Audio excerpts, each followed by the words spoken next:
मौजूदा जो हालात है देश के, उत्तर प्रदेश में समाजवादी पार्टी एक ऐसी पार्टी है जो भाजपा को लोकसभा में सरकार बनाने से। लखनऊ में आयोजित एक कार्यक्रम के दौरान समाजवादी पार्टी के मुखिया अखिलेश यादव ने बीजेपी सरकार पर जमकर हमला बोला।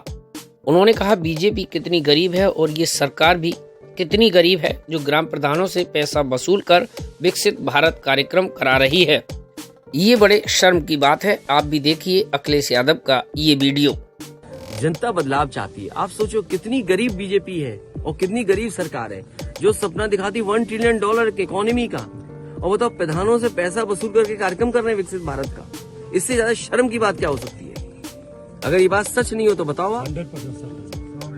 ये पत्रकार भी जानते लेकिन बोल ही नहीं रहे। अच्छा तब ठीक है। उन्होंने 2024 तक किसानों की आय दोगुनी करने के वायदे को लेकर बीजेपी सरकार पर तंज कसा। जो सरकार विकसित भारत के सपना दिखा रही हो और विकसित भारत के साथ साथ जिन्होंने ये किसानों को दावा किया हो कि उनकी आय दोगुनी हो जाएगी, क्या विकसित भारत के कैंपेनिंग में किसान है कि नहीं है?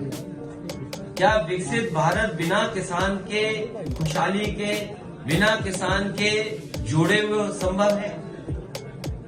क्या विकसित भारत में नौजवानों की बात है? जो हमारे नौजवान बेरोजगार हैं, नौकरी नहीं जिन्हें मिली, क्या वो विकसित भारत में शामिल होंगे?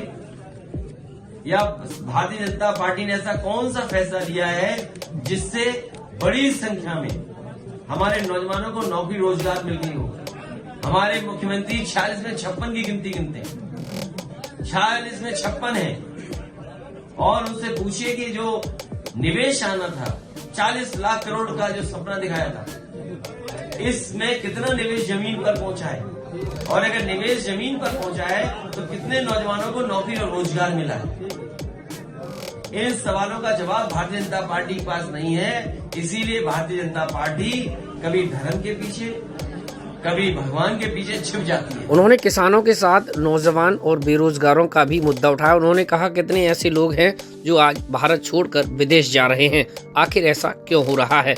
देखिए पूरी रिपोर्ट। जब पैसे वाले सब भारत छोड़ के चले जाएंगे और लगातार लोग जा रहे छोड़कर, वो जो असुरक्षा का भावना है, जो इनसिक्योरिटी है, यहाँ पर क्या तरक्की खुशहाली? अगर कोई सपना देखना चाहे, कोई नौजवान कोई काम करना चाहे, अच्छी पढ़ाई हासिल करना चाहे, तो क्या है उसके भविष्य? इसलिए बहुत सारे लोग भारत छोड़ करके गए हैं। कम से कम सरकार को वो सूची जारी करनी चाहिए। और जो छोड़ के गए हैं वो भारत से कितना पैसा लेके गए हैं? जब से बीजेपी की सरकार आई है, सबसे ज्यादा हमारा भारत के देश के जवान शहीद हुए हैं। जब से बीजेपी की 2014 की सरकार आई है, 1 लाख किसानों ने आत्महत्या की है। ये मैं नहीं कह रहा हूं, ये एनसीआरबी के आंकड़े कह रहे हैं कि जब से बीजेपी की 2014 से सरकार आई है, 1 लाख किसानों ने आत्महत्या की है। न जाने कितने बड़े पैमाने पर भारत छोड़कर के उद्योगपति चले गए। कुछ कानून के तहत गए, कुछ पैसा लेके भाग गए बैंकों का। और जिसने नोटबंदी की सरकार ने, वो सरकार बताए कि क्या उद्योगपतियों के 10 लाख करोड़ से ज्यादा पैसा माफ किया कि नहीं किया? ये सवाल बड़े हैं। इन सवालों पर चर्चा आप लोग नहीं करते हो। अगर आपको हमारा ये वीडियो पसंद आया हो तो वीडियो को तुरंत लाइक करें, अधिक से अधिक शेयर करें और बुलंद आवाज 24 चैनल को तुरंत सब्सक्राइब करें।